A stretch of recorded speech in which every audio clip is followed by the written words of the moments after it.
જય સ્વામિનારાયણ મિત્રો। તો આપણે આજે જમવામાં બનાવ્યા છે ઢોકળા। ઢોકળા જોઈને જ ખાવાની ઈચ્છા થઈ જાય એવા મસ્ત બની ગયા છે, તૈયાર થઈ ગયા છે। હવે આપણે એને નીચે ઉતારીને થોડાક ઠંડા થાય પછી આપણે એનું કટિંગ કરવાનું છે। થોડીક વરાળ નીકળી જાય પછી આપણે એનું કટિંગ કરશું। નાના નાના ટુકડા કટિંગ કરીને એક બાઉલમાં ભરી દઈશું।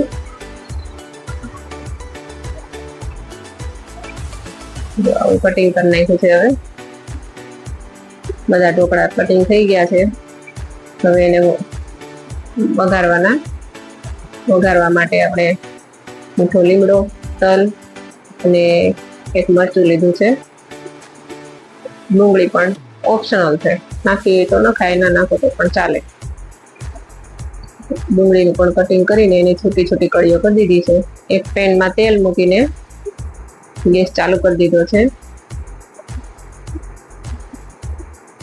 તેલ ગરમ થાય ત્યાં સુધીમાં હવે આપણે બધું તૈયાર કરી લઈશું।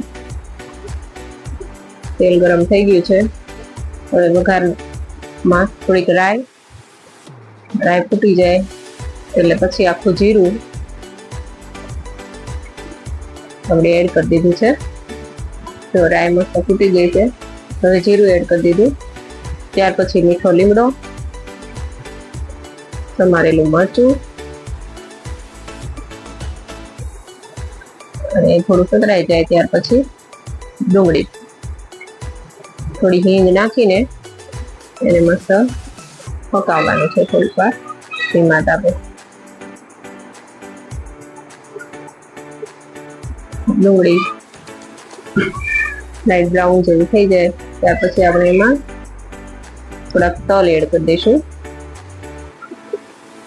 થોડીક વાર બધું સાંતળીને પછી એમાં આપણે કટિંગ કરેલા ઢોકળા એડ કરશું। મસ્ત સતરાઈ ગયું છે। હવે આપણે એમાં ઢોકળા એડ કરી દઈએ અને એમને હલાવી લઈએ। જો એને ચમચાથી વધારે હલાવીએ તો એનો ભૂકો થઈ જાય, એટલે આપણે એને આ રીતે કરવાનું, એટલે બધામાં મસ્ત વઘાર મિક્સ થઈ જાય। થોડી વાર આ રીતે ઉપર નીચે હલાવીએ એટલે મસ્ત બધું મિક્સ થઈ ગયું છે। ત્યાર પછી થોડું ચમચાથી હલાવીને એને વધારે મિક્સ કરી દઈશું। તો તૈયાર થઈ ગયા છે આપણા મસ્ત ઢોકળા। મિત્રો, આખી રેસીપી તો શેર નથી કરી, પણ આટલી રેસીપી તમને કેવી લાગી કોમેન્ટ કરજો। જય સ્વામિનારાયણ।